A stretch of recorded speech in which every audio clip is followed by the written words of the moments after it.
Welcome back to Afternoon Express. After working in the IT field for 9 years, Mandla was inspired to establish his own company called Wale Mandla. Absolutely. Now, his inspiration comes from his love of color blending and African patterns and having a great eye for shapes and innovative concepts. Wale Mandla has become a vibrant brand that specializes in contemporary urban streetwear and accessories. Welcome to the Loft. Thank you. How are you guys? We're very well, thank you. We're very, very well. We're following your absolutely fashionable lead. We're loving the colors that you have on today. Yeah, this is all your brand. Yes, this is all my brand. The only thing that I don't, it's not my brand, is the shoes. The only, yeah.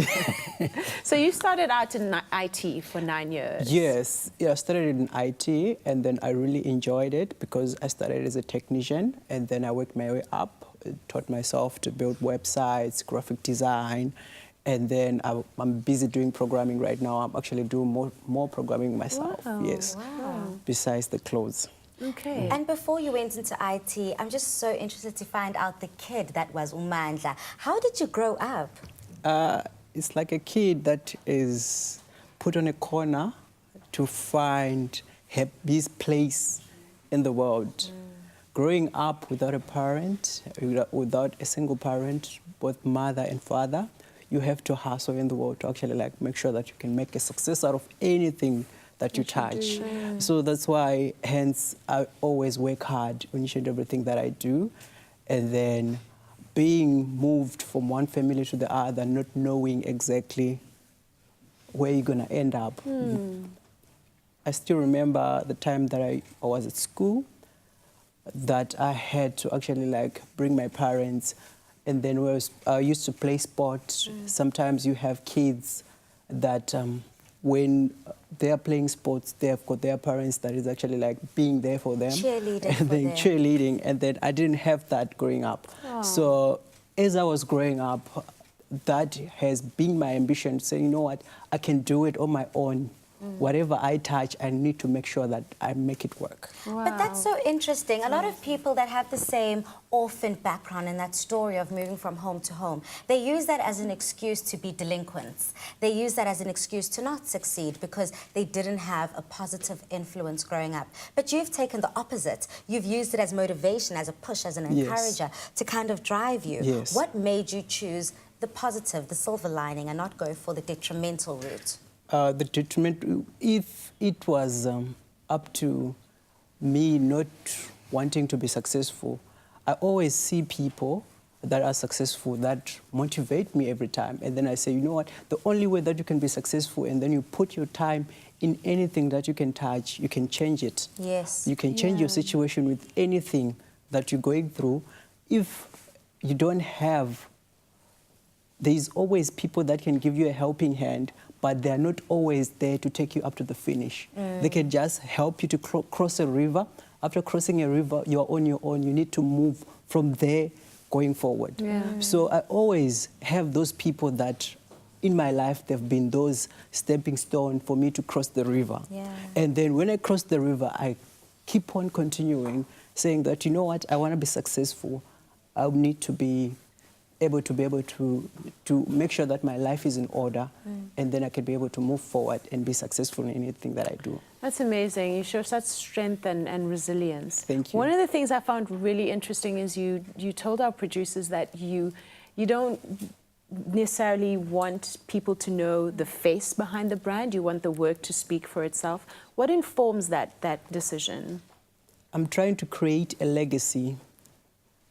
Some of the big brands that we have in the world, you don't really know exactly who owns the brand, but you see people wearing it, happy with what they get because of the quality of the work. We are not wearing X number of brands which are high-end because we know the owner. We're buying because of the owner. I don't want people to be buying what I do because they've seen me.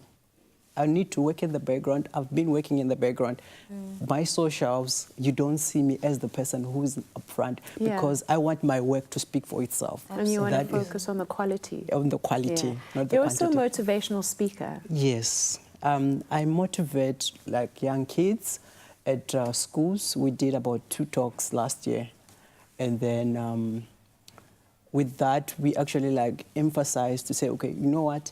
Even if you don't have an educational background, what can take you from one place to the other is your ambition, your passion, whatever you have Not desire to giving do.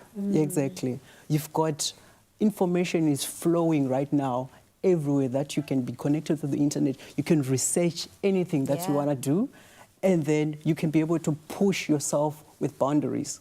I learned most of the things that I was doing on that channel that everyone knows. That's what I want to find out. How were you able to pave your way in this creative space, being a fashion designer? Having come from an IT background, studied IT, which seems to be very formula, logical, rational, to this free space where you can create. It's because there's the thing that when you grow up, there's things that you see you love, but you can't get. When I grew up, the generation that I grew up, color was something that we really loved. And then that generation, when we grew up and then I got to this stage, I really loved clothes. Everyone, I think, loves clothes. I really loved clothes. So I wanted to create something unique, something that I can say, okay, cool, I've created something that no one actually is creating in the clothing industry. And then I wanted to be ahead of time to say, I introduce the trends. I don't wait for someone to be able to tell me what's trending. I really love that. Yes. Well, you've got some treats for us today. You're going to showcase some of your beautiful work. Thank you. So take it away and just take us through the garments as we see them. Okay, that's a jacket. I call it a showstopper. It was supposed to be the last one, actually.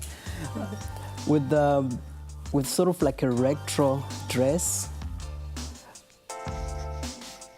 Stunning. It looks really, really good. And it looks like you've got quite a distinctive brand look, brand aesthetic. Yes. Talk us behind Wale Mandla's brand. Who are you targeting?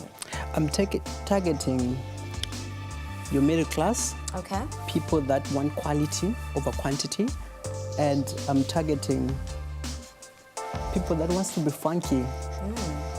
And You want to stand out. do you design your own prints? Yes, I design my own prints. All these prints are designed and are self-printed. Wow. Well, lovely. Yes. Very love innovative. that. Yeah. And I can see that you haven't shied away from color, of course. You've Yes. even put the men, the gentlemen, in bold, bright colors, Yes. which is a bit different for the fashion industry. Yes. Men normally take the more neutral colored tones. Why the decision to do that? It's because I want people to be able to experience getting out of the box. Yeah. Because what I'm trying to do, I'm trying to create a culture of saying that right now, the colors which are out there, you can be able to wear it with anything. So most of the people, you get people who are color scared, but at the end of the day, when you look at it, you're like, you know what, I look good in this You color. kind of look good in this. Yeah. Yes. It also just brings out different aspects of your personality. Yes. Yeah. This look Love that. This look, it kind of takes me back to a retro feel. Yes. Can you take us through this look? This look is inspired with the Africanism in it, and it's something that you see, you identify it as retro, but when you look at it with the patterns, you have the African feel Definitely. on the jacket.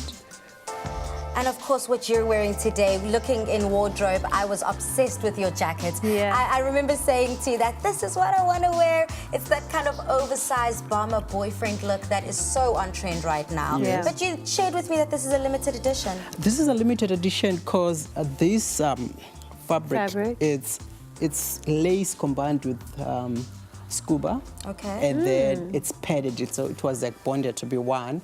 And then with that, it makes it a special thing. Even if you feel and you touch the garment, it gives you that quality look, the different, the quality feel, Yeah. and the Yes. difference on the actually you can't get it anywhere. Yeah. Yeah, and this is very, very different from this last model that we're about to check out. The showstopper, I believe, in my eyes, because those high-waisted pants paired with that silk, is that silk top?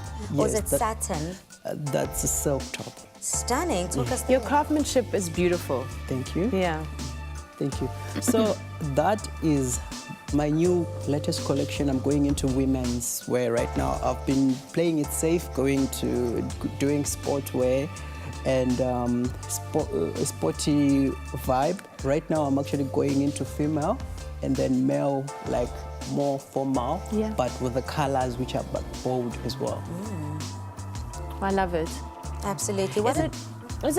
Talking about your craftsmanship, has it taken time for you to develop a way of doing it that is tried and trusted, where you can say, you know what, this is the highest quality that I can create? Yeah, it has taken time. From 2016, I've been trying to perfect. Right now, I can say, okay, the stuff that I'm doing, I'm obsessed with it because it's perfect. Yeah. It's because the way that the stuff was coming out the first time, the first samples were so horrible in my eyes. As a designer, you'd be like, no, this is horrible. Yeah. I can do better. I can do better. Yeah. So it's been like pushing myself to the limit that every time, even the people that I work with, I make sure that I push to say, you know what, this we can't accept. We need to do it in a specific way. You know what? Nobody can look back at their first time and say it was perfect.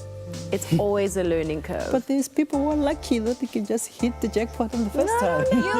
You know what they say? It takes 10 years to make an overnight success. So in our eyes, it might be someone straight off the bat, their debut line, and But it looks we didn't perfect. see the work they put in. We didn't see all the offcuts, all the patterns that had to be thrown away. Yes, because right now we're actually playing, this is gambling. Yeah. You're gambling with your life. I hear you. And then when you're gambling with your life, you need to make sure that the stuff that you're doing, you're putting out quality. Yeah. Because I need to make sure that if I can be able to say, okay, you can come to my shop and buy this, it has to be worthwhile. Yeah. You've passed how many establishments to come to my store? And spend money at your shop. Exactly. I love that. If you're gambling, then you're a winning player. Thank We you. continue the chat with Mandla after the break. You can continue to engage with us on our social media platforms and tell us what clothing style you would make for your own fashion brand. Tweet us at Afternoon Chat using the hashtag Afternoon Express or comment on our Facebook page.